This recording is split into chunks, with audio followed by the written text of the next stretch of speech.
Hello everyone, it's the hardcore legend Mick Foley wishing a nice day to everyone there, right there at Tru Heel Heat. Yeah!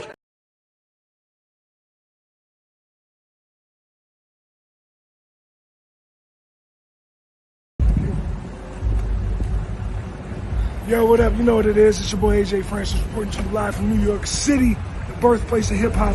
And I'm telling you that I'm only tuned in with Tru Heel Heat Wrestling. Holla at me.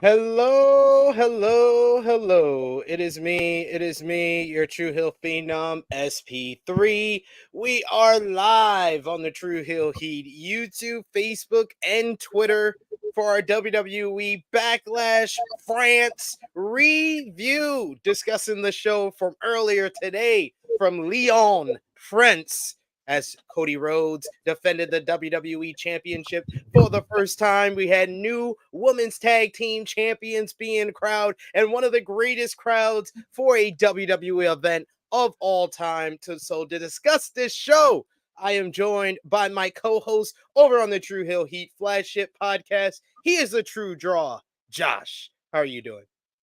I'm so tired, man. Today I had a long day. I had a show. I was watching some Backlash while I was at the show, and then it got busy. I watched most of it, so here I am. Gutting it through. We appreciate you for joining us today, sir, because we are joined by a very special guest. You've seen him here on the Tru Heel Heat YouTube channel, but he's a more familiar face over on Fightful and Fightful Overbooked. He is the co-host of Coexisting with Rob and Maggie. He is Rob Wilkins. How are you doing? I'm doing good. I'm here to answer all your Drew Gulak questions. Let's do this. He will be the only person answering Drew Gulak questions today, apparently. No, we're done. Jeez. Thanks, Paul. Last question. Oh. Yes, we're going to be talking about the press conference as well, but yeah, guys, WWE Backlash 2024 review. We appreciate y'all for joining us live. We appreciate y'all if you're watching us on demand. Remember to show your appreciation back the simplest way possible. Drop the thumbs up on this video. You could share this video with all your wrestling fans, friends, and family on all your favorite social media platforms. If you are new to the Tru Heel Heat YouTube channel, hit that subscribe button, hit the bell to stay notified for all the great content here. But most of all, we love to interact with all of you, so sound off in the live chat. We will definitely highlight as many of your comments as possible, but if you want to make sure your comment is highlighted on screen and you want to give back and show your support to us here at the Tru Heel Heat YouTube channel, you could do that with a super chat donation. We always appreciate the support, guys, so definitely feel free to give back if you're feeling generous. We got in the chat with us today Eric Isaacs, who says, "Hey guys, the great run of Black champions being crowned continues, with now Jade and Bianca the new WWE Women's Tag Team Champs, and congrats to the two Goddesses of Muscle." I like that, Goddesses of Muscle. We also got a Safet in the chat who says, "Sup?" He also says that crowd in Lyon, France was red hot. 100% agree. We got Greg Carter II who says, "Gulak Insider Rob." That's your new nickname. Yeah, no. Oh, jeez. Okay. That is not a good nickname. No, Let's not do that. That is He's not a good like, nickname. he's like, nope. Never mind, guys. No. Yeah. That was one and done then. I'm not going to be invited back. We got a bunch of people in the chat talking about the crowd, guys. What did you think, Rob? Kind of your overall thoughts on the show today and that crowd in Lyon, France. Man, that crowd was badass. They were so awesome. They were great. You know, the emotion that they put out there for the wrestlers was great. Kevin Owens was the first guy out there. That was the perfect person to go out there first, too. Yeah. And you could tell, like, his visible just reaction was just top notch. And I loved it. Him and Randy Orton just eating it all up. I think the WWE did really good letting them control most of the match as well. This crowd just unbelievable. We said the same thing about Puerto Rico last year, and now it's like I wanted to go back to Puerto Rico. I wanted to go back to Lyon, France. I just, man, they need to do. It's one of those things where I want more international shows because it's special things like this because it makes the show so much better. It really does. And so. Yeah, because you can feel how special the show is for them. Like they ate up every single thing on this show from beginning to end. Josh, what did you think about the crowd in Lyon, France, and the show overall? The crowd was great. It's kind of what I expected. I'm not, I don't want to discredit the crowd at all, but it's kind of what I expected just because usually when WWE goes international, these are the kind of crowds you get. Everybody gets excited. Whoever they see, they get, they're gonna be hot no matter what. So that's why I say it in that aspect. The show overall I thought was pretty good. Nothing too high, nothing too low. I thought it did its job for a lot of things. Some nice surprises. We'll get to that as well. So I mean, overall, I think it was successful. 100% agree with that as well. We got Frantic World who says congrats to Jade, Cargill, and Bianca. And we also got a super chat donation from the good brother Will Chisholm. We've been seeing you back in the chat. The gate to see you, Will. We appreciate the support. He says Triple H got his wish. He finally got God after close to 10 years. He's been chasing Gorillas of Destiny for 10 years, and he finally got it done here tonight. That was a surprise. That was not the person we were expecting, which I really loved. Yeah. I think that was a great swerve or like subverting expectations. Because soon as I saw somebody pulling out the referee, I was like, oh, it's not him. It's not Jacob Fatu. No. I saw the short hair and I was like, did he cut his hair? And then the camera zoomed in. I was like, oh no, that wasn't who I was expecting. Yeah, it was cool, man. I loved it. I love those surprises that we're even when we're like surprised, it's good stuff. You know what I mean? Like that was good. It's good. Yeah. I think it was a good thing. Like I said, I think it helps them a lot because even though I think out of the two, Tom was obviously the strongest one when it comes to the two and their work. They needed something. And I feel like having the Gorillas of Destiny in WWE, part of the bloodline, I think kind of elevates that, in my opinion. Especially, you're not going to have Roman for a while. You need something. I think the Jacob Fatu thing, I think it's going to eventually happen, but I think it's going to happen the other direction, if you know what I mean. Well, we'll talk about that because we're going to get into the opening match here. The show's kicked off with them airing the same clips of people arriving at the building. Then we get the Backlash intro video. There was no fireworks, just the noise of the live crowd, which basically was the pyro for the show. Yeah, they didn't need any of that. This crowd was amazing from even like the pre-show when they were filming like Michael Cole and Corey Graves saying hello to the pre-show panel. They were loud even then and going crazy. And it was announced later in the show. This was the largest gate of any arena show in WWE history. Brandon Thurston of WrestleNomics reported on Twitter that the average ticket price was $300 USD. So I don't know how much that equates to their currency in France, but Jesus Christ, $300 average? My God. Man. WWE knew that they were gonna fiend for the Yeah. first pay-per-view in France. So they set that ticket price high, and they never even had to bring it down because people just got the tickets immediately. Man, yeah, that's impressive, because when I heard that, I was like, okay. And then I thought, well, how many people were there? And then I heard it was like just over 12,000. And I was like, wait, I'm like, damn, like how much should they charge these poor people? But, like, damn, amazing. So These same people will not be going to the next pay-per-view in France because they're still paying off. yeah, Still paying off their mortgages from going to this show. We got Frantic Grill says $300. No, sir. LOL. Yeah. But the show opened, like Rob said earlier, with Kevin Owens coming out to this raucous crowd, getting a huge ovation. It felt like a mistake how long they had the music going, but they really just wanted you to kind of breathe in the whole kind of reaction of the crowd.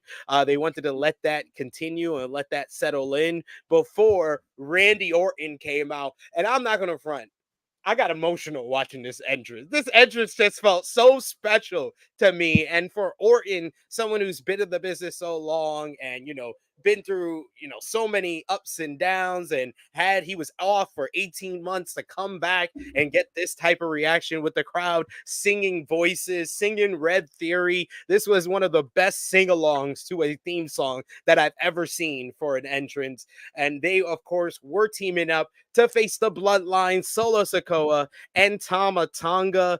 Corey Graves and Michael Cole noted that they may not need to speak at all today because of how loud it was in the building.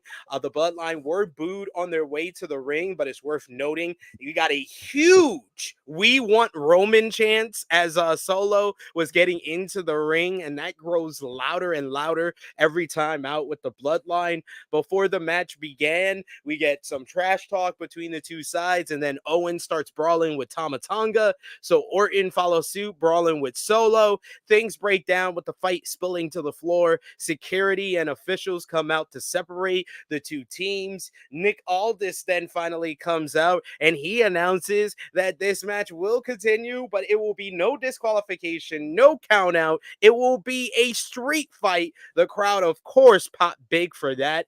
Then we got just a straight up Anarchy in the Arena style matchup where they just are brawling through the crowd. A wild brawl where we need the split screen, the double screen to follow all the action.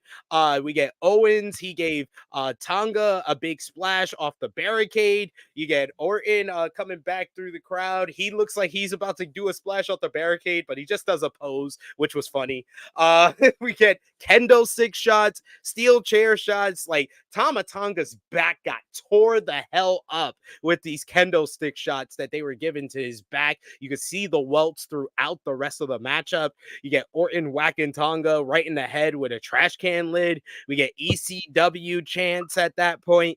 8 minutes into the matchup, the Bloodline finally get a bit of offense, but it comes after Owens hits a big frost splash off of the apron through Tanga through a table, but then Solo hits a big Samoan drop on Orton through a table in the ring. The Bloodline then dominate using weapons, kendo sticks, garbage cans, steel chairs to really dominate things. I love Tanga, just the wild, like savage way he just assaults people in the ring, and how he was coming at him and Kevin Owens were just having like wild brawls throughout the matchup. He had a steel chair and he was beating down Owens when Orton comes in sneaking up behind him, but Tama doesn't back down from Orton. We get a big kind of stare down between the two as Tanga circles him with the steel chair, but then Orton starts his comeback. He hits the power slam, hits the Hangman's DDT. He loads up, hits an RKO, but Solo comes in and breaks up the cover. We get Solo bringing Orton to the floor. He brings him to the announce table. He's looking for the Samoan spike when out of nowhere, or we get an RKO right there on the table and it didn't break. I always feel like that hurts more. Meanwhile, in the ring, we get Owens battering Tama with steel chairs. All the while, he's setting up like a steel chair bridge to slam him through. I'm thinking this whole time when Owens is setting up these chairs that he's definitely going through these chairs. But Tama did not do the scouting report and goes for a superplex on Kevin Owens, which of course leads to the Fisherman Buster through all the through all the chairs. It looks like Owens is going to get the job done, get the win. He gets his arm over Tama. 1, 2, but then the referee is pulled out the ring. When we zoom in, it is none other than the former IWGP Tag Team Champion, former member of the Bullet Club, former member of the GOD, Gorillas of Destiny, and Tama Tonga's brother, Tanga Loa, has debuted and returned to WWE. Tama gets some steel steps. He hits Orton in the shoulder with the steel steps. Then he just launches the steel steps at Owens' head. Solo comes into the ring. He hits a big spinning solo on a unfolded chair and then follows up with the Samoan spike to pick up the win for the Bloodline. After the matchup, you get Paul Heyman, who was just superb with his selling and his acting of this, just feeling so scared. He doesn't know anything that's going on. The person who was most shocked by Tanga Loa's debut was Paul Heyman. As he gets into the ring, he's trying to keep the Bloodline away from a beaten down Owens, while the Bloodline, the new Bloodline, put their ones up, and then they forcefully yell at Paul Heyman to also stand in line and put his one up as well. This was so well done. I thought that this was a wild, great spectacle that just delivered action-packed 40 minutes to open the show in front of a raucous crowd. I gave this 4.5 stars. I love this match. What did you think, Rob? Oh man, the whole thing was just unbelievable. Started like I said, started just unbelievable. Then they just go at it. Like I said, the one thing that I really enjoyed about this was how they let Randy Orton and KO control most of this match. They let the crowd control it too. They chanted, "We want tables." They got tables. You know, they did that because I think we all knew that the Bloodline, they were going to go over. So the best thing to do was to let the faces, Owens and Orton, get a lot of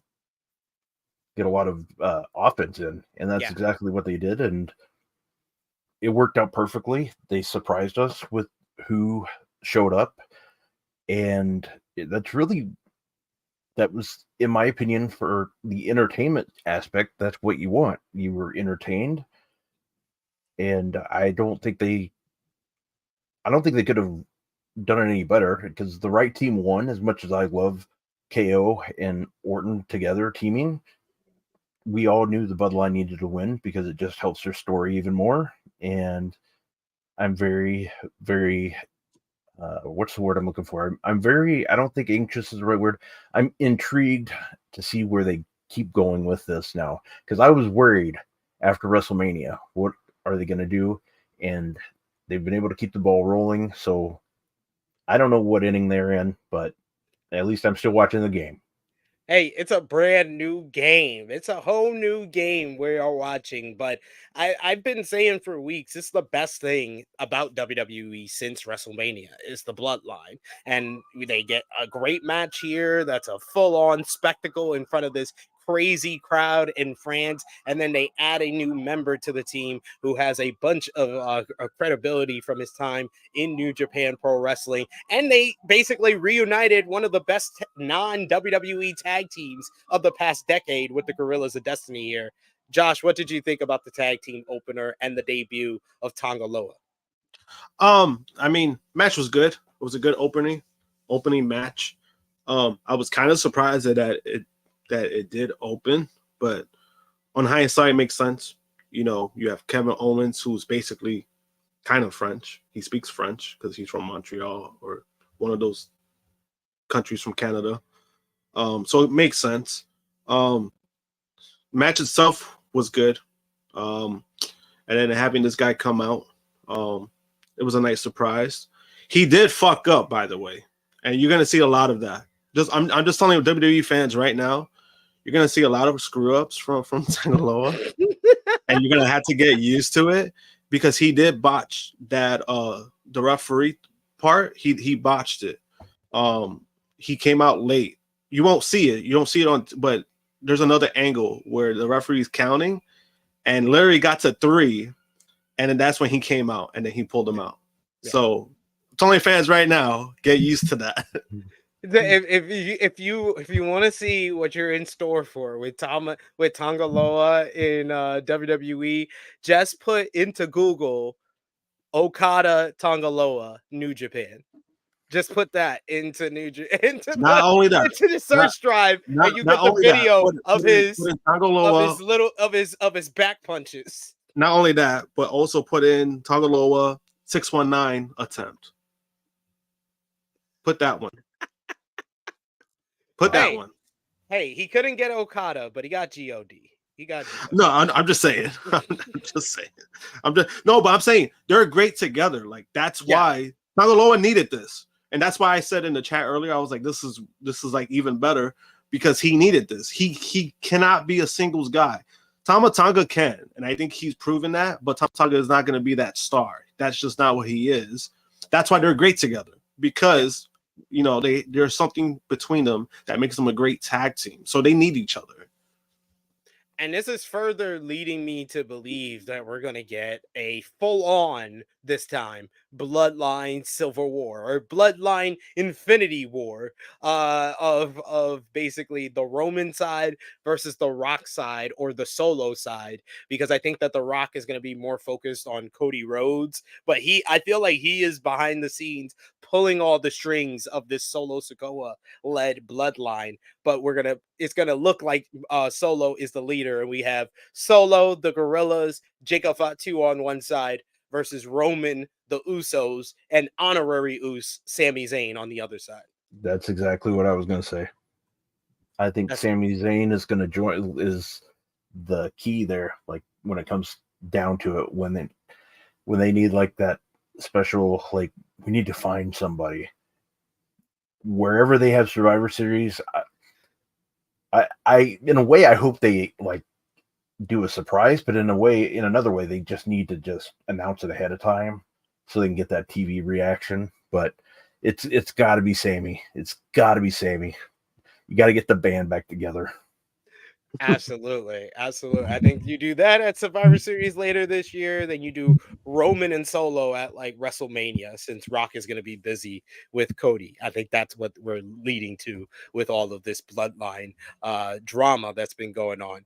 We got Derek Edmonds in the chat who says God versus the Usos. That could be also at WrestleMania, in my opinion. God versus the Usos. One of them will be one of those World Tag Team Champions, WWE Tag Team Champions, either or by that time. And we also got in the chat Greg who says, I want Samoans coming out of portals. This guy. Got a Samoan over here, a Samoan over there. Speaking of which, another Samoan who is on the show, on this show here, Mr. Yeet, Jey Uso, was getting ready for his World Heavyweight Championship matchup when the new Bloodline pulled up on him. First his brother Solo, then he was joined by the Gorillas of Destiny, Tanga Loa, and Tama Tonga. But the best part of this little non-verbal confrontation was Paul Heyman, who looked absolutely sick. And he looked like it was like a cry for help. Like, I should have left with you. I should have left with you. Help me. That's what it looked like a horror film. Help me. Help me. That's what Paul Heyman was trying to say there. Next up, we had the WWE Women's Championship up for grabs. Triple threat matchup. Naomi, Tiffany Stratton, and the champion Bayley going at it here. Big reaction for all three ladies. I was like, I knew from the reaction of the crowd, I was like, they're gonna help this matchup tremendously with how loud they are. Naomi and Bayley seem particularly pumped by the fans' reaction. We get them singing the Bayley song early on. Then we get some Tiffy time chants. The crowd chanted something in French, and Bayley clapped along with them and said, "I don't know what you're saying." We get a lot of three-way spots in this one. It led to Stratton taking over. She did like the double foot stomp on both ladies. Bayley tried fighting back, but Stratton hit a big Alabama Sam. Naomi was supposed to break up the cover, but Bayley was able to kick out. Naomi speared Stratton through the ropes. Stratton fought back, hitting a big handspring back elbow to Naomi and taking her over the barricade, but Bayley then took her out with a suicide dive. Out on the floor, though, Naomi hit a big kick on Bayley and then followed up with off the barricade with a blockbuster, which looked really good. Back in the ring, Naomi hit a split-legged moonsault on Stratton, but Bayley was able to break up the cover. We get a big sit-out powerbomb by Naomi on Stratton, and then Stratton kicks out, so she applies the Starstruck or Feel the Glow, whichever you want to call it. But Bayley was able to break that up with a huge elbow drop off the top rope onto Naomi for a near fall. Bayley then hit the Bayley to belly on Stratton for a near fall. And yeah, that's when I realized that they were saying simplement deuce, simply two is what they were saying after every 2 count on this show. It took me a while. Simplet deuce. So that's what they were saying. Yeah, that's what they kept chanting after every 2 count. Stratton gave Naomi an Alabama slam on the edge of the announce table. She then did the same thing to Bayley. She put both women back into the ring and went for the prettiest moonsault ever, but both women move out the way and then hit a 1D on Tiffany Stratton. This leaves Naomi and Bayley in the ring with one another. We get a pinning combination attempts from both ladies. We get a Mighty Skull Cradle by Naomi for a 2 count, but then Bayley rolls her up, getting both legs hooked for the 1, 2, 3. Bayley retains. There was a couple of rough spots in the beginning here, but they really got it together, and it turned out to be a really strong matchup on the show. I gave it 3 3/4 stars.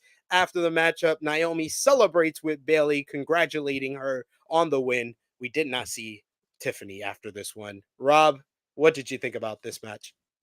I really like, again, I'm going to be praising the crowd all night because that's exactly, I think you said it best.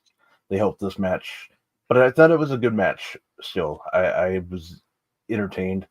I knew going into it, I knew the only titles that were going to probably change hands in this whole show was going to be the tag titles, is what I figured. Yeah. I think everybody went into that.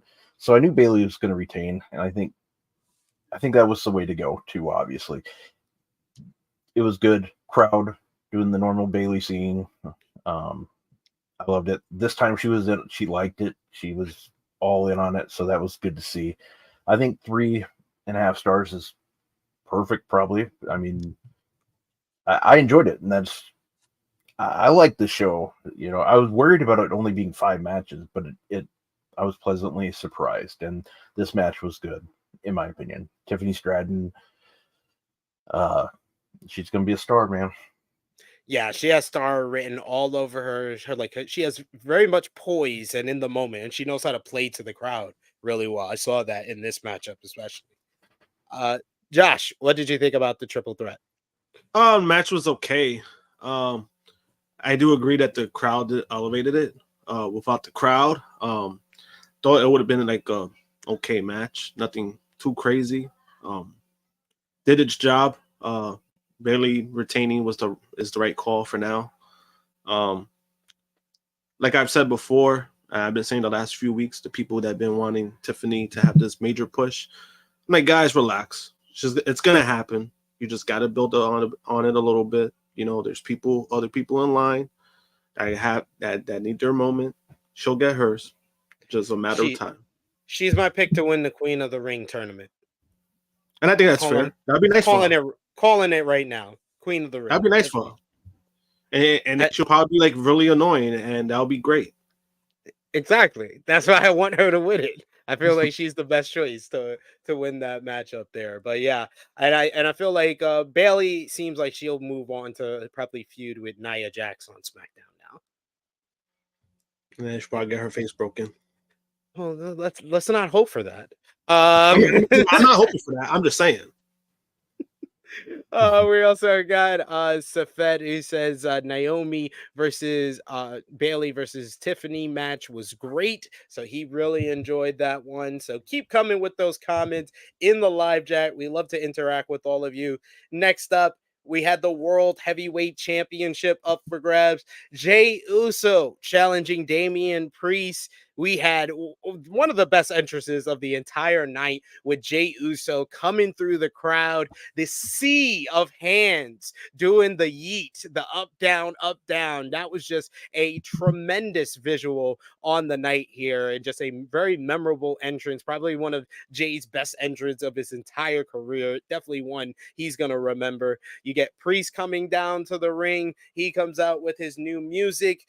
We get early on Jey Uso using the yeet pose to control the crowd, getting them on his side. He did the pose to each side of the arena. He was going to ignore the stage side, as the wrestlers often do, but they made enough noise for him to acknowledge them.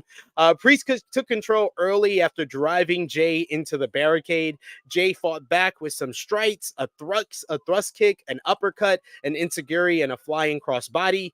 As the referee checked on Priest, we had JD McDonough come out to the ring and use the middle rope to crouch Jey Uso.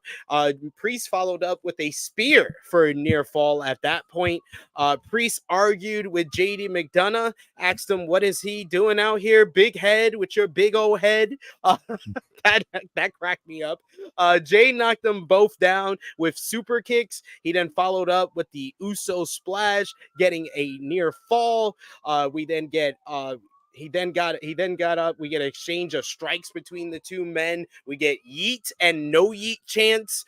Priest follows up with a big old razor's edge for a near fall at that point. Jay blocks a chokeslam attempt and he hits a spear and he gets a near fall of his own. Jay went to the top rope, but Finn Balor entered through the crowd. Jay super kicks him off the apron, but then Priest drops him with a big clothesline. He then follows up with the South of Heaven chokeslam, only for a near fall. The crowd exploded at that near fall at this point. Priest hit a couple of kicks to the head as the crowd booed. The fans started yeeting as Jay started responding with some super kicks, started hitting some big moves. He takes out JD McDonough after a big Uso splash that JD puts Priest's foot on the rope, breaking the fall, basically costing Jey Uso this matchup.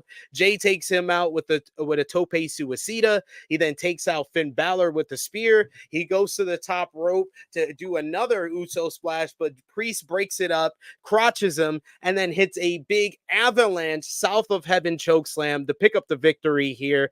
Priest gets the win and retains the World Heavyweight Championship. But the most important note was probably in the post-match, as we had the Judgment Day jumping Jey Uso, putting a boost to him, and then Priest showing his babyface side, pulling his Judgment Day brethren off of Jey Uso, asking him what's wrong with them. He even gets in Balor's face, grabbing him by the face, being very aggressive. He then tells Balor and McDonough to get in the middle of the ring and pose with him. And it really seems like McDonough and Balor are taking matters into their own hand, helping Priest without him asking for it. But they were the reason why Priest retained here. So I like the developing story that's going on here. But I'll be honest, guys, the in-ring work here, I've seen it on an episode of Monday Night Raw. It's very, it wasn't anything to write home about. It was just the crowd. It was just a great crowd for an okay match. I give it 3.25 stars. What did you think, Josh? No, that's basically what I was gonna say. It's kind of like a Raw match. The work itself is like a Raw match.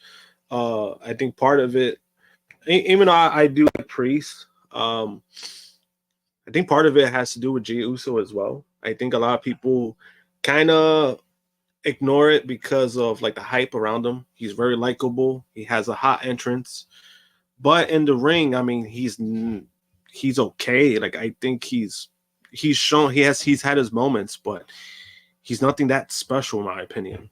And that's always how I felt about Jey Uso. But he puts in the work. I appreciate that he puts in the work, but he's just not that guy for me. That's fair. That's fair. Rob, what did you think about this match? Priest getting the win. I think you're muted, Rob. Yep, I sure was. I enjoyed the match. I thought it was pretty good. I mean, it was better than Jay's last PLE match. So true. And that wasn't on him either. I don't think. I think it was a timing thing. So I'll give him that. The match was solid. I saw somebody in chat that said they were wanting, by the end of it, they were wanting Jay to win, I believe. Yeah. And I was right there with you. Like, I like Damian Priest. I do. But like towards the end, it's like, damn, I'm really wanting Jay to win this because I think it would be awesome. Like for the moment, the crowd. But the right guy won, and they're starting to go with the Damian Priest face turn, I believe, the way it's looking. And it'll be very interesting to see how that goes on. Are they gonna keep on building in Judgment Day? Is that gonna stay on, or is what are they gonna do there? I mean, it's a matter of time, I think. So I don't think it'll be long. I think by maybe June, we might see a Finn Balor versus Damian Priest main event, or not main event match, but potential main event match for. I can see Judgment Day costing Priest the title at Clash at the Castle. Too. I think Drew wins the title at Clash at the Castle. There you go. I didn't think of that. Yeah, that's if they even do that matchup. I think they definitely kind of be, unless Drew is more hurt than he's putting on. That's the only reason you don't do Drew. I mean, which I agree with. It's just when it comes to Jay, I mean, I kind of knew Jay wasn't winning. It was just, I don't know. There was just something about it that even with the crowd behind him. I do feel what Rob was talking about when he hits the second Uso splash. I was like, oh, maybe he could do this. Was like small inkling in my head that was like, oh, maybe he could do this. And then JD put his foot on the rope. That's what made me feel like that one spot of me feeling like getting sucked in of, oh, this is a pay-per-view, maybe he can win. And then JD putting his foot on the rope. That's what made me be like, oh, this is just a Raw match. Which I think that's a credit to booking too. I mean, that's a credit to them too. I'm like, if they got you like that, then that's a good thing. Like, that's a positive thing for the match itself, I would say. Greg saying, I need Jay to evolve his personality beyond Yeet. I've been saying it for weeks. I feel like Yeet is a crutch for Jay. And I feel like Yeet is over, his entrance is over, and then the bell rings.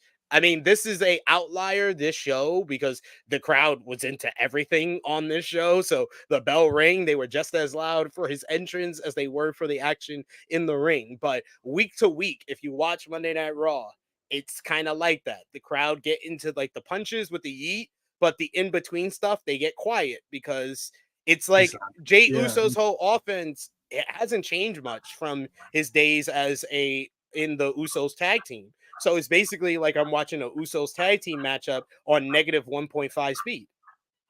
No, it's true. And that's why I think that's probably why I've always felt that about Jay, because I'm like, yeah, he's an awesome personality. And I think he has a shitload of charisma.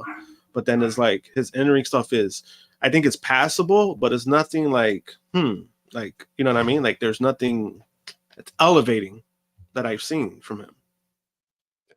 I just think he's really charismatic. It's just missing something.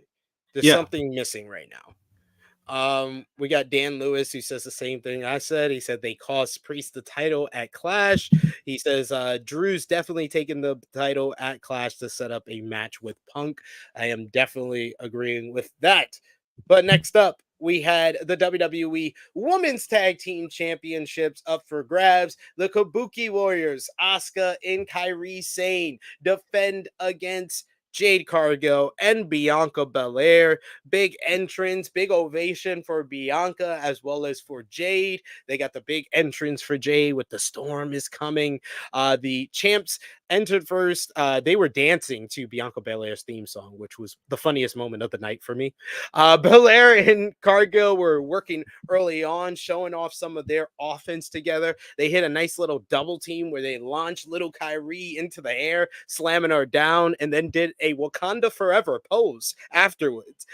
We get Cargill on the outside as Belair is isolated by the Kabuki Warriors. We get the hot tag to Jade, and she busts out a damn springboard crossbody. I was like, damn, let's go, Jade. Jade starts hitting some stinger splashes, but eventually the numbers game of the Kabuki Warriors got the better of her.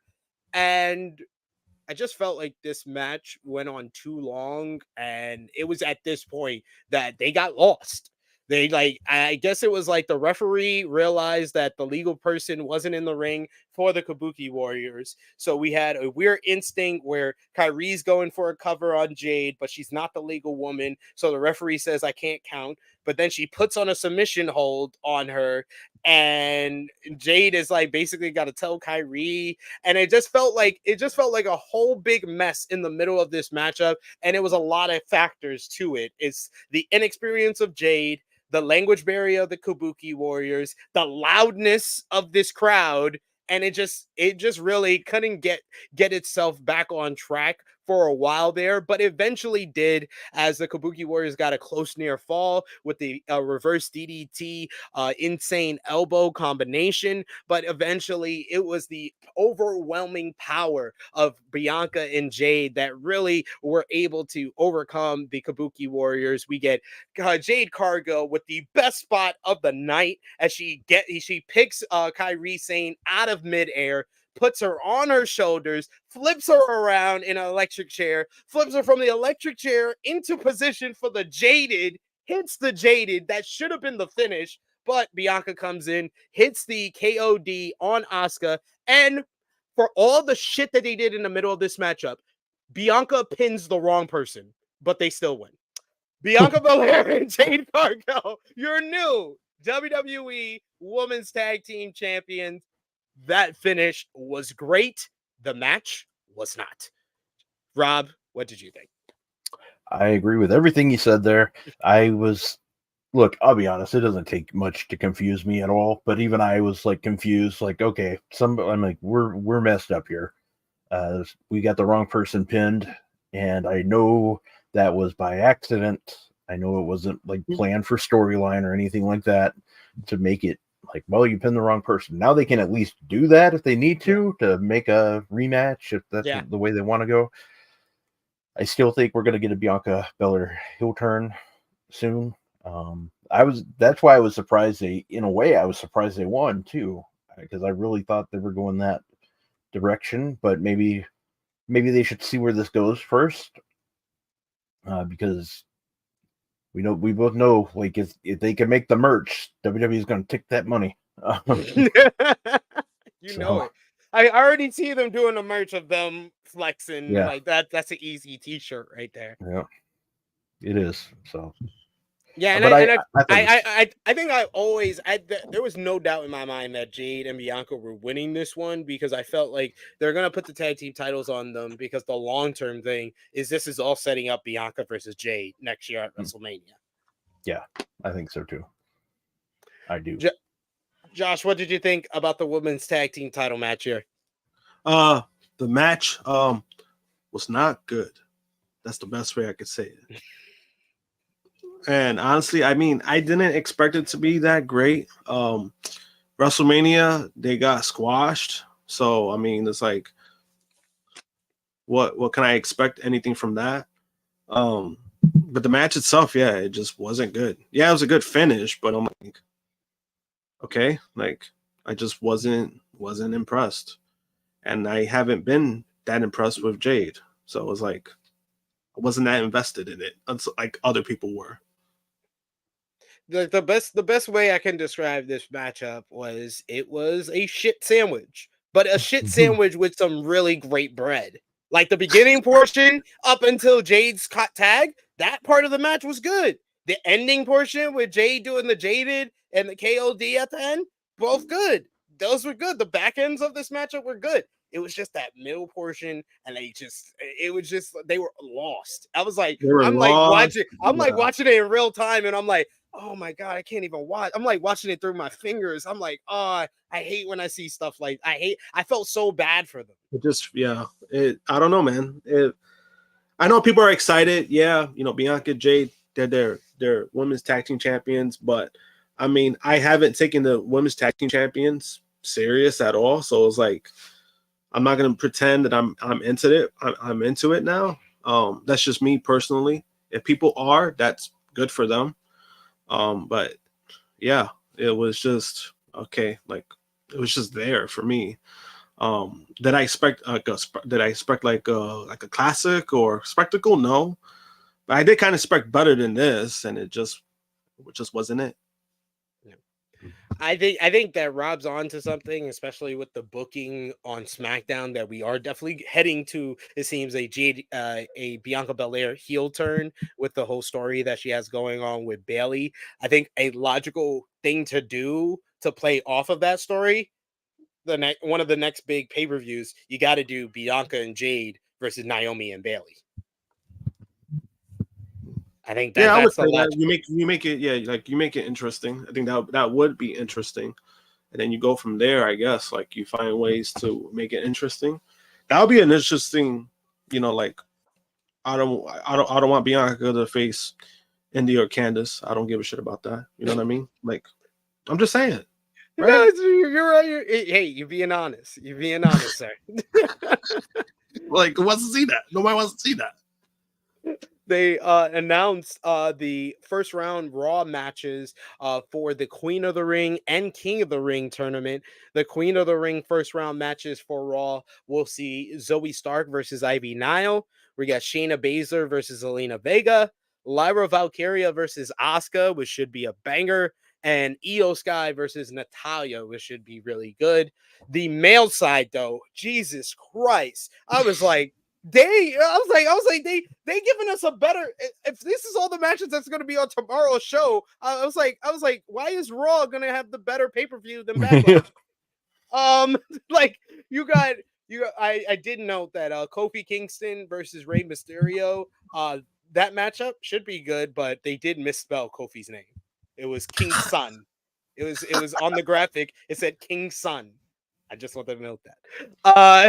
But the three other first round matches, Jesus Christ. You got Drew McIntyre versus Finn Balor, Ricochet versus Ilya Dragunov. Talk about a PWG matchup on Raw. And then of all the matches they could give us in the first round, Gunther versus Sheamus 3 in the first round of the King of the Ring tournament. Rob, what do you think about these first round matches? Man, I sent my co-host of Coexisting a message during that announcement. Maggie, we're getting Ilya Dragunov and Ricochet. And we're getting Gunther versus Sheamus. My God. Thank you. Thank you. And I just was like, what did we do to deserve this? Like, oh, thank you, the ghost of Tony Khan booking for WWE Raw. Just booking for the fans today. I mean, but that's how I felt. I was like, well, damn, thank you, sir. You can have another. Yeah. Nah, Slap my ass and call it Sally. I mean, that's how I felt. Yes, I was totally stoked for this. This was a big announcement. We got Safete and Bangers this coming Monday night, and we still don't know the SmackDown side. Paper, on paper it is. So I mean, I hope it is. I hope they deliver. Yeah, it was a good. It seems like a good pairing for the King. Like makes it interesting because the King of the Ring hasn't been that interesting in a long time. Even for the women's. And the women's really needed more than the men's, in my opinion, because remember the last time when the women's did it? Yeah. Oh, That was all. That was But awful. it seems like we're getting a 16-person tournament for both tournaments because they said this is only the Raw side. So I think we're gonna find out the SmackDown And I side think that's either fair. I on think social you need to, media. Yeah, that's the right way to do it. yeah, I think you need to make it like that. Not only because I mean, King of the Ring. I mean, I think a lot of us grew up on the King of the Ring and we loved like what it was, but it could be better than what is presented. I think the problem I've had with WWE when they brought back King of the Ring was just it just kind of felt like thrown in, like, oh yeah, here guys, like since you loved King of the Ring before, we're just gonna bring it back, and they just really put no effort into it. So this is kind of a way of that they're putting real effort to it, and hopefully there's a big payoff, just not a fucking gimmick change.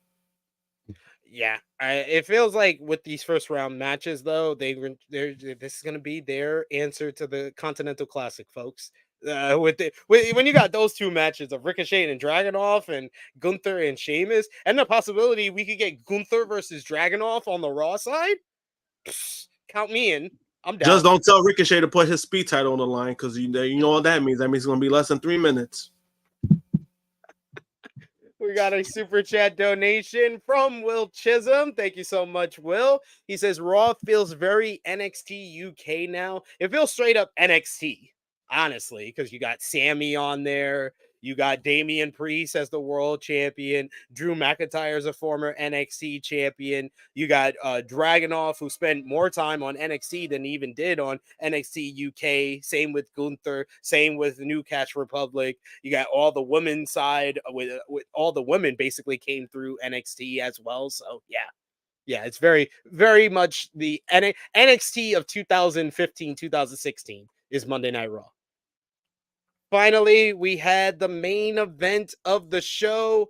The American Nightmare, Cody Rhodes, defending the undisputed WWE Championship against AJ Styles. The crowd gave us another memorable entrance as they sang Cody Rhodes' theme song on his way to the ring. This might have been the loudest that the crowd had sang a theme song the entire night as they sang even after the song was over once Cody got into the ring. They also had a whole phenomenal song for AJ Styles. So anytime AJ did anything, they broke out into this phenomenal song. Phenomenal. No, I don't even know how to do it. Jessica Carr was the referee for this matchup. Michael Cole noted that she was the first woman to referee a WWE Championship main event of a PLE.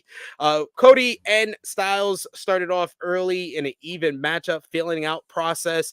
Early on, Cody busts out the Stardust cartwheel and then does the Stardust pose. But then Styles goes after the arm of Cody after the injury to his shoulder in the matchup against Carmelo Hayes. So he's using that to his advantage here. We get big time moves both sides. Like we get Styles early on clears off the French announce table. We get big boos as he's being a mean guy to the French announce team. Rhodes fights back. He battles on the ropes. Rhodes tries for a delayed superplex, but Styles is able to slip out of it and he falls down, hurting the back of Cody. He starts attacking the back of Cody, hitting a big electric drop, landing high on Cody's back. Styles goes for a lion stall, but Rhodes is able to get his knees up. He had his big power slam followed by the disaster kick. We get the crowd serenading both Styles and Rhodes. They start trading counters as Styles hits a big fisherman carry neck breaker, the Ushigoroshi. Styles drops Cody on the apron, but then Cody catches Styles coming off of the apron and delivers a huge power bomb through the French announce table. Both men were back in the ring at the count of 9 to break up the count. We get them trading big blows and punches. They do a double down where they both fall down. The crowd rallies them up as they show fighting spirit. They both fire up and they start trading shots. We get the phenomenal blitz, but then Cody reverses and hits the bionic elbow for a near fall. Cody then goes for the Cody cutter, but Styles is able to catch him. We get a series of reversals, leading to Styles suplexing Cody into the turnbuckles. He then follows up with a huge springboard 450. He completely killed Cody on that one. He picks up Cody after the near fall there, picks up Cody and hits a burning hammer. Cody kicks out at 1 and fires up. Cody then gets up, hits a big Cody cutter for a near fall. The crowd is chanting "Fight Forever" at this point. Styles blocks the crossroads and hits a Pele kick. Styles drops his elbow pad and goes for the phenomenal forearm, but Cody catches him with a super kick, thrust kick right to the gut. He then applies the Kimura, the same move that almost beat him at last year's Backlash, as in his rivalry with Brock Lesnar. He must have picked this up, but Styles is able to get to his feet, slamming Cody down. Cody is able to scale the ropes, hitting a huge looking Cody cutter.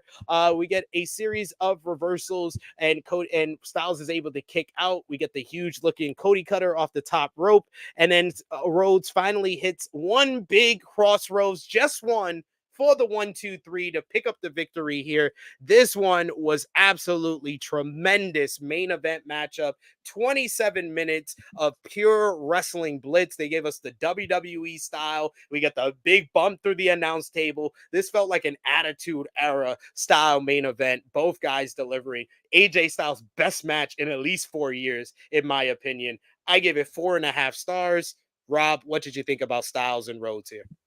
I loved this match. I'm an AJ Styles fan to the extreme. So I knew going into it he wasn't going to win this, but I knew it was going to be a good match. I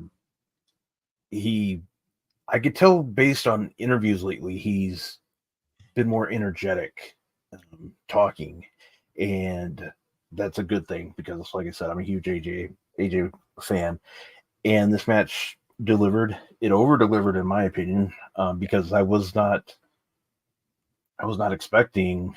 I wasn't expecting it to be as good as it was, just because of how AJ's matches have been lately. It's not on him; it's just the way that the direction they've been going.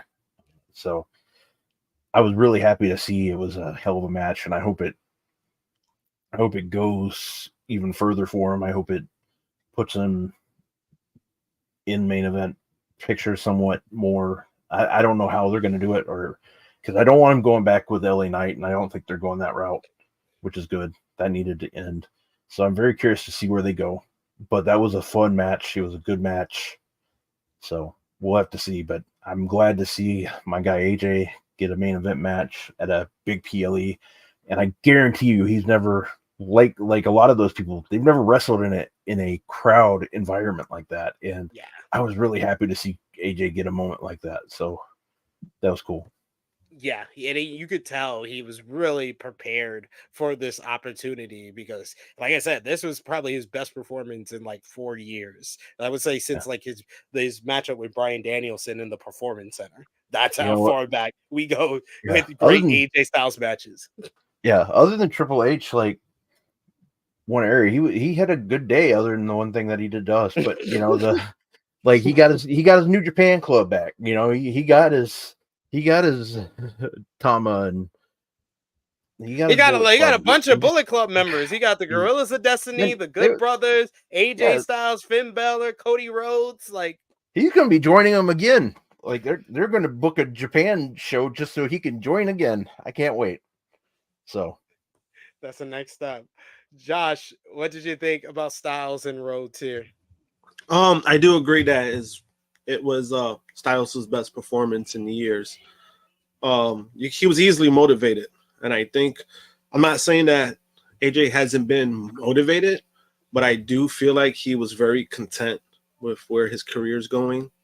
Obviously, you know, when he's talked in the past, he signed a new deal, and he feels like this is going to be his last deal.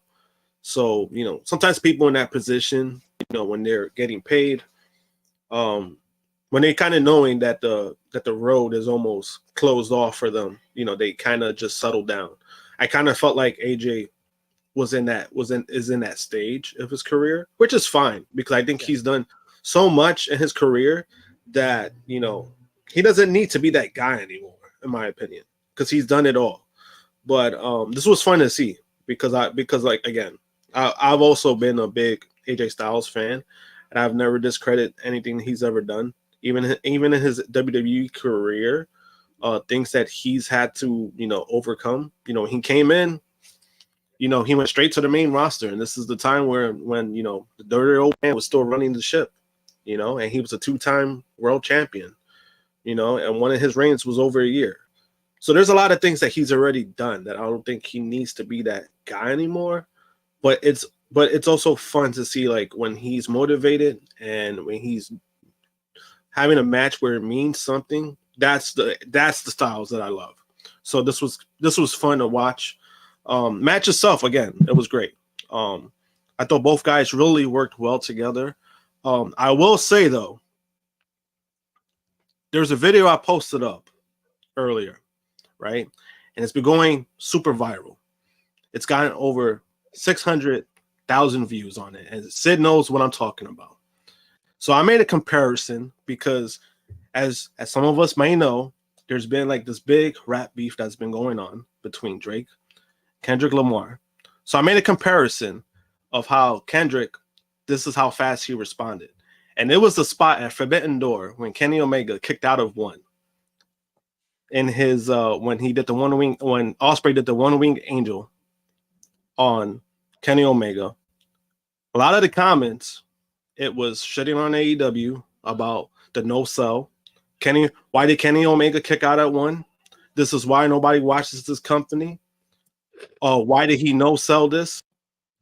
But then yet the moment Cody kicks out of the Burning Hammer, one of the most protected moves in the wrestling industry, crickets. Nobody's saying a single fucking word about it. Cody didn't kill the business. That's the difference.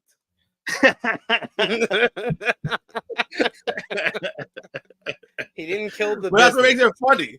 This is what makes it all funny to me, because it's just like, with me, I don't give a fuck whatever side does. I thought it was a cool moment. Obviously, there's people upset about it. At the same time, I'm not going to be upset if you're not going to keep the same energy about one thing and you're upset about another.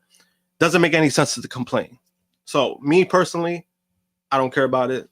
It was just funny to see that happen. And then when I'm asking people directly, hey, are you going to complain about this? They're quiet.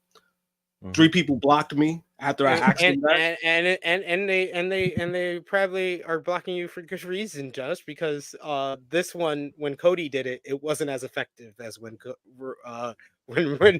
Kenny did it, because the crowd was still cheering the same way they were cheering before the 1 count that they were for the 1 count. Yeah, no, I'm saying, and that's what makes it funny. But again, it was just, I mean, most part, it was just me trolling. But that's what I loved about it. I was just like, hey, are you going to complain about it? And nothing. Nobody said a word. They stood shut. They ran away. But that's the only thing I really wanted to point out. Again, fun matchup. Good. It was a good first title defense for Cody. Like, I really, really enjoyed it.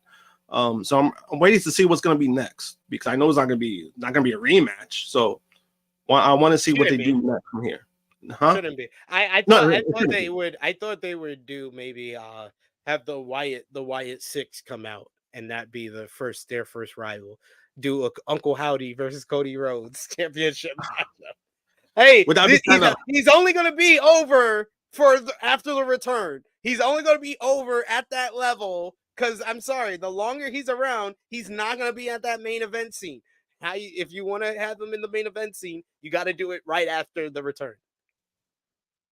Yeah, that is funny, because you do say that, and it's like, it's probably true. And the only problem is, like, I wouldn't do that, because I mean, he's gonna lose. You're gonna bring him back just to lose, and they're gonna go back to the same shit they were doing with the Wyatt family. They're gonna do the same shit. I don't know. Like, that's what makes it funny. I'm like, fuck. But you are right about that, though. We got a super chat donation from Will Chisholm. Thank you so much, Will. He says, I see Cody told Michael Cole he was a Bullet Club leader. He was not a Bullet Club leader. But I didn't hear Michael Cole. I thought Michael Cole said we have 2 Bullet Club members in the ring. But if he said leaders, then he's lying to the people again. Because Cody was never a leader. He was a fake leader. That's what it was. Because Yeah, that was an he angle. wanted to be leader. Yeah, and it was an angle which was hilarious, but he was never a leader. He did elevate Bullet Club. So I'll give him credit for that. For the most part, he did. I wouldn't say that. I would say he was a part of the elevation of Bullet Club. I wouldn't say Cody elevated Bullet Club. You know what? That's fair. I'll take that. That's fair. Yeah. We got another super chat donation from Will Chisholm who says fans AEW not upset at Cody because Dusty is his dad. I saw a funny. I said it on our preview. I saw a funny tweet that made me laugh that I had to mention. I don't know if it'll make y'all laugh, but it said, man, one day Cody's gonna have to feud with someone that never met Dusty Rhodes, and that's gonna be a hard job for WWE. Maggie said that on our show yesterday, or maybe she said it in a text too, or a tweet too, but she said it on our show. She's like, I'm looking forward to somebody that doesn't have to bring up Dusty. I think you're probably gonna get that from somebody that's working in the performance center now, because I don't know where you're gonna get that from the main roster. I mean, even if they go with LA Knight next, I mean, he's worked with Dusty in the PC before, so. Like they had a great opportunity here in the 2 weeks that they built this matchup, where Styles never once, they just had it passing comment in the contract citing and passing comments on commentary, but Styles never mentioned the fact, he said he wrestled Dusty for a world title, but he never mentioned the fact he beat Dusty Rhodes for the NWA World Heavyweight Championship, the most important title of Dusty's career. He beat him for it, and he never mentioned it in the build-up to a matchup with Dusty's son. Yeah, I thought that would have meant something. I'm surprised they didn't go that route. They probably just didn't want to give attention to the title. Yeah, that's basically what it was. But they sure as hell paid attention and mentioned during the opening matchup that Tanga is a 7-time IWGP Heavyweight Tag Team Champion and a 4-time Never Openweight Champion. And then Michael Cole had the audacity, the unmitigated I know gall what you're gonna say. to say Tanga had classic battles with Carl Anderson, Penta, and Evil. None of his matches with those people should ever be called a fucking classic. Classic trash. He actually said Evil? He did. Classic and Evil in the same fucking sentence. Oh man, I was done. He got paid to say that. I mean, he made his money saying that, because what the fuck? I would have been like, if I was Michael Cole and I knew this, I'd be like, I'm not saying this. There's no way I'm saying this. He don't know. He don't know what he's saying. You don't know. He don't know what he don't know who Evil is. No, I'm saying, like, if that was me, if I knew this shit, I'd be like, no, I am not saying that. You're gonna have to fire me because I'm not saying that. Oh man, I will never get over Michael Cole calling Evil versus Tanga a classic. But that's what we heard on this show. It's a classic for all the wrong reasons. I guess maybe that counts. I guess that counts as a classic a little bit. But a couple of weeks from now, he's gonna be. And he had a great match against Great O'Khan Yeah, he's gonna be like Tanga Loa with all his classic battles with Kazuchika Okada and Great O'Khan. You know, the one thing though I really want to happen, just so I can watch Twitter burn, is for Michael Cole to mention Bronson Reed beating Okada. Oh, that would be great. Just so I could just watch it just go. And Elon the next day could say, I don't know what the hell happened to my app, but it just blew up. So there you go. That would be great, but then that's them acknowledging someone on the AEW roster that didn't work for them. So yeah, that's true. They won't do that. They won't do that. But it would make me laugh. I would have a field day with that. But we have made it to the end of our WWE Backlash 2024 review. So of course, sound off in the live chat. Let us know your match of the night, your MVP, your LVP, whether you gave the show a thumbs up, thumbs down, thumbs in the middle, and out of 10, what did you give the show? For us three, for me, Rob, and Josh, we'll put our thumbs in the middle. For WWE Backlash 2024, in 3, 2, 1, we'll give thumbs up, thumbs down, thumbs in the middle. 3, 2, 1. Thumbs up across the board from all of us. Rob, out of 10, what did you give the show? I give it an 8. 8 out of 10 for Rob and a thumbs up. What about you, Josh? Same. 8 out of 10. I'm gonna go 7.5 out of 10. The crowd was all time, like 10 out of 10 all time crowd.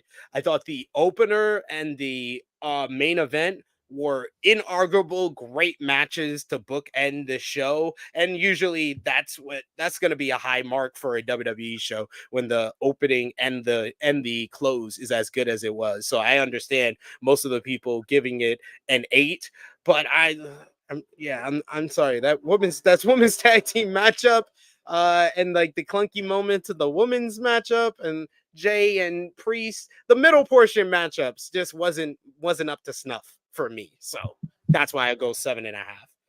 You know what? I'm gonna go 7.75. I'm gonna go 8. That's fair. Rob, The crowd totally gets an 11 out of 10. I'll give them that. Yeah. The crowd is bumping up the score tremendously. No, it is. Rob, The crowd is like, honestly, like if they did this card like in a like what do you call that?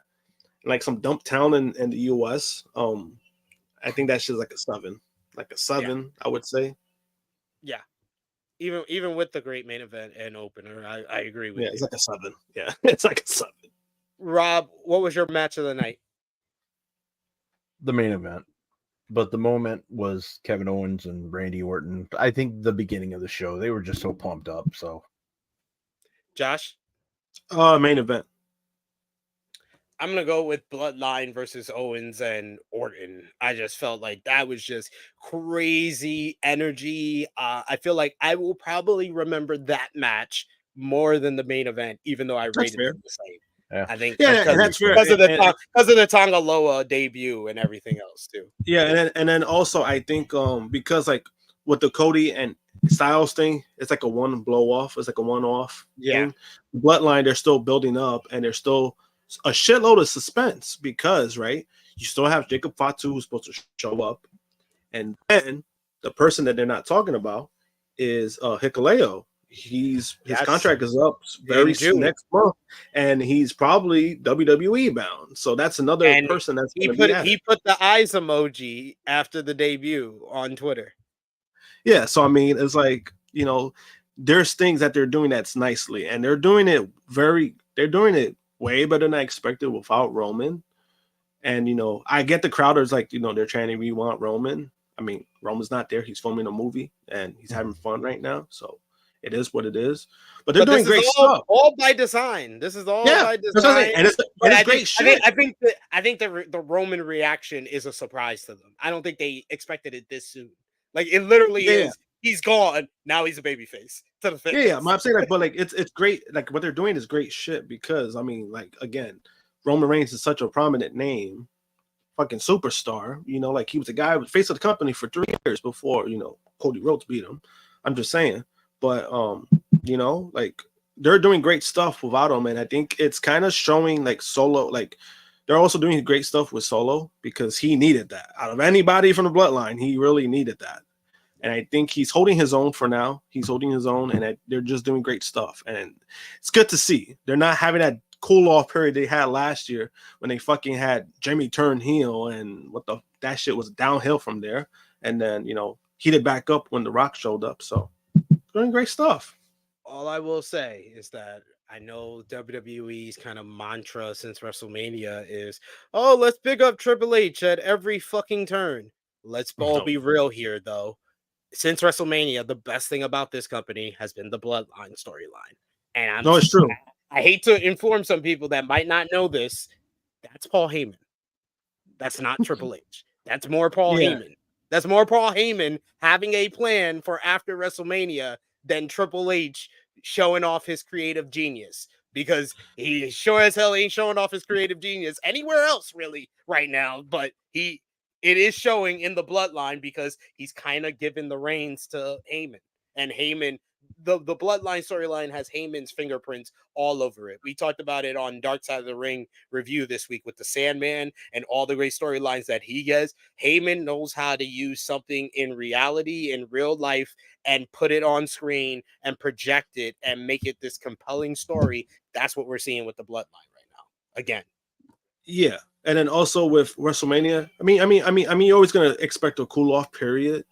So this is just where they're at because of WrestleMania. And this year, because WrestleMania was what it was, the build-up that it was. Then, after that, The Rock goes, he's training for his movie. Then Roman steps down. It's one of those things that I did expect a cool-off period. So I didn't expect much from anything, but I think the Bloodline story, like the Bloodline stuff, has been very interesting. And as soon as you said that it's Heyman stuff, like you could kind of see a lot of the touches that like, yeah, this is probably how Paul Heyman doing this. Yeah, it's more Paul Heyman by the reins. Just in mind, seeing Paul Heyman storylines for the past 30 years of my life, I can tell when it's Paul Heyman and when it's Triple H. But Rob, who was your MVP for the show? Can I say the fans again? Because yes, you can. The fans. I'm going to go my MVP. I'll go co-MVP for the fans, the Leon France, and Cody Rhodes. Cody Rhodes, main event in this show. He could have phoned it in, could have just had a good matchup, and it would have been great and would have been elevated by the fans. But he went out there, had a great matchup with AJ Styles, and gave us AJ's best matchup in the last couple of years. Josh? I would say Cody Rhodes and the crowd. I mean, the crowd was great. They probably haven't been this excited for anything since maybe Marie Antoinette got her head cut off in France, but that's another story for another day. Jesus Christ! What? I'm just saying. They had nothing to cheer about for a long time. This was good. I give it to the fans. Well done, sir. Who was your LVP for the show, Josh? I would probably. Oh, damn. Who would I get the LVP for? I would probably say the tag women's match for me.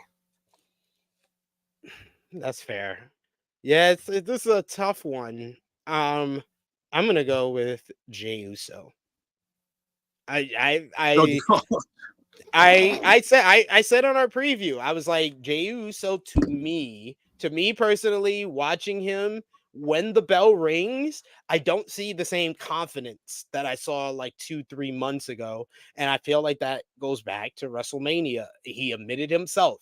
He felt like he let people down. And since then, I felt like he hasn't had the same confidence on the mic. He hasn't had the same confidence when the bell rings in the matchup. He has that confidence when he makes his entrance, but it seems to go away after it. And I thought this was a big test for him.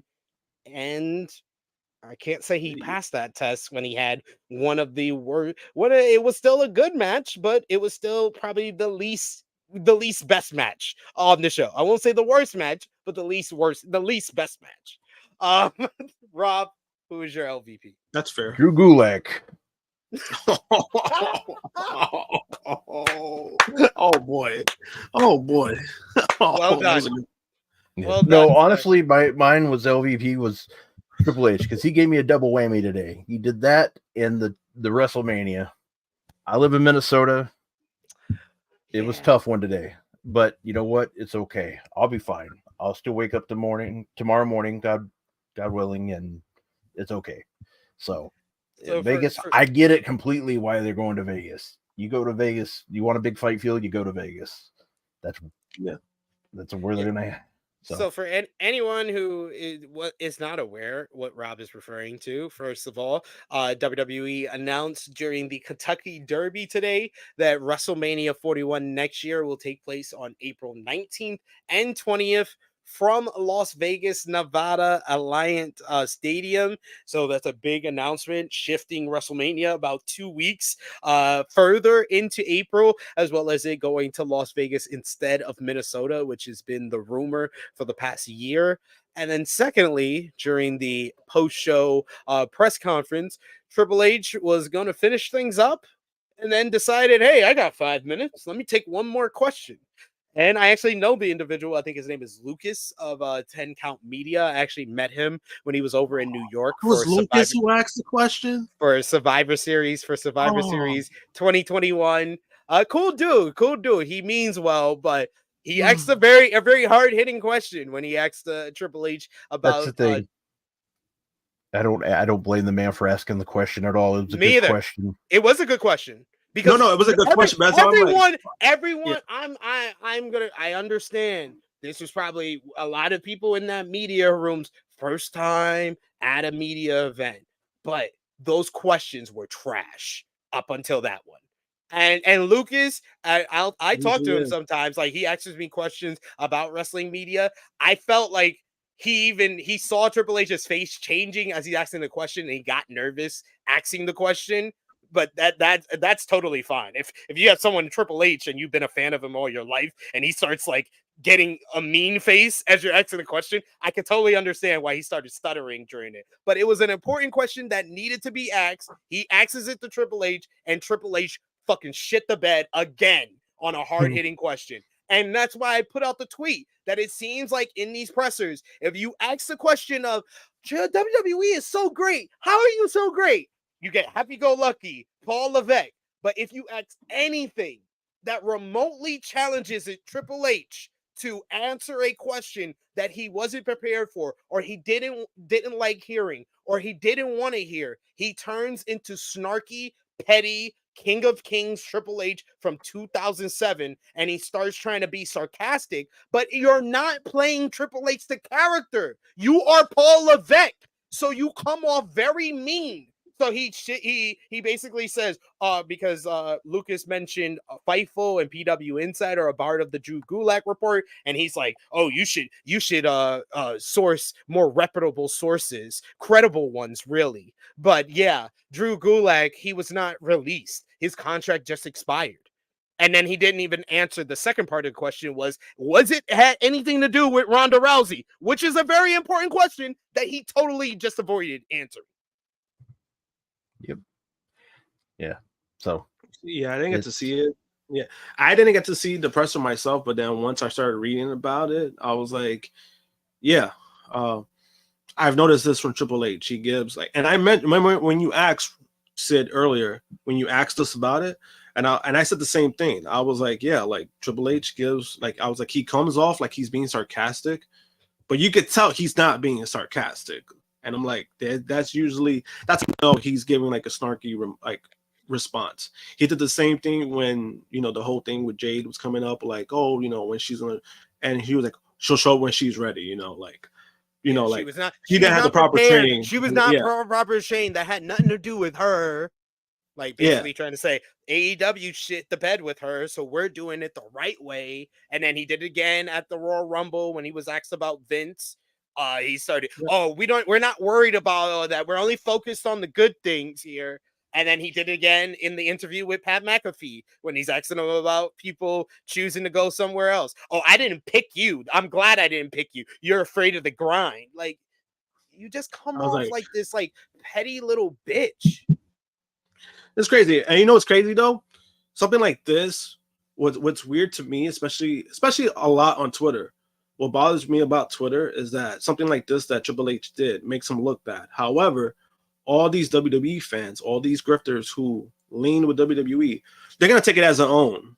So every opportunity they're going to get, they're probably going to throw in people's faces that work with Fightful, that work with PW Insider, which I think is not fair to them. There's a lot of credible people within those companies that they're good at their jobs.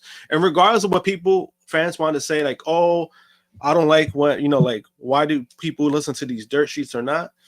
They're great at their jobs. And this is why, like, a lot of the news sources that I follow, when people ask me, I'm like, hey, go to Trust Fightful with their stuff, PW Insider. Sometimes they're shaky, but they're more credible than a lot of places, right? So when I see stuff like this, I've had my criticism of PW Insider, but that's for their opinion pieces. Yeah, more opinions. Never for their never for the reporting. Yeah. And to me, it's one of those things where it's like this is not a flex. This is Triple H being a bitch again, and we're just gonna call it like it is when we see it. No. Any thoughts, Rob? You want to add? No, I appreciate just what you said. The only thing I'll say is the new Kendrick Lamar song dropped just a few minutes ago, and supposedly he referenced Sweet Chin music. So there you go. Hey, Oh, look my at that. God. We bring it all together. We brought it all together. He's making wrestling references now. We'll talk about the Kendrick Lamar diss track. I'm gonna do my due diligence and listen so I can talk about it on Tru Heel Heat tomorrow. But thank you so much to Rob Wilkins for being our special guest today for our WWE Backlash 2024 review. We had a lot of fun, as always, having you on the show here. So let everybody know where they can follow you on social media and where they can find all your great content, sir. Guys, you can follow me at Rob Wilkins on X, Twitter, whatever you want to call it these days. I'm also on Instagram at FightfulRob and on Threads at FightfulRob. Every Friday at 3 o'clock Eastern, I am on Fightful Overbooks, coexisting with Rob and Maggie. We have a good old time just talking nonsense and trying not to get kicked off Fightful.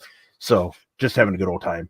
My Timberwolves are down by 3 right now, but it's not over yet. So let's go. Hey, you see what shirt I'm wearing? You know I'm rooting for the Timberwolves today. Go Timberwolves! Josh, let everybody know where they can follow you.